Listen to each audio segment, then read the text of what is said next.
ফিলিস্তিনে দখলদার ইসরায়েলি বাহিনীর বর্বর হামলার প্রতিবাদে মুরাপাড়ায় বিক্ষোভ মিছিল ও প্রতিবাদ সভা।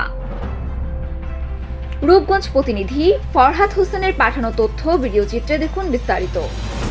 দখলদার ইসরায়েলি হানাদার বাহিনী ফিলিস্তিনি মুসলমানদের উপর চলমান বর্বরোচিত হামলার তীব্র প্রতিবাদে রাস্তায় নেমে আসে মুরাপাড়ার ধর্মপ্রাণ জনতা। 11 এপ্রিল শুক্রবার জুমার নামাজ শেষে মুরাপাড়া বাজারে অনুষ্ঠিত হয় এক বিক্ষোভ মিছিল ও প্রতিবাদ সভা। বিক্ষোভে অংশগ্রহণ করেন স্থানীয় উলামা ইকরাম, তৌহিদি জনতা এবং সাধারণ মানুষ। প্রতিবাদ সভায় বক্তারা বলেন, ফিলিস্তিনে মুসলমানদের রক্ত ঝরেছে প্রতিনিয়ত, অথচ বিশ্ব নীরব দর্শকের ভূমিকা পালন করছে। তারা এই বর্বর হামলার বিরুদ্ধে তীব্র নিন্দা ও প্রতিবাদ জানান এবং মুসলিম বিশ্বকে জাগ্রত হওয়ার আহ্বান জানান।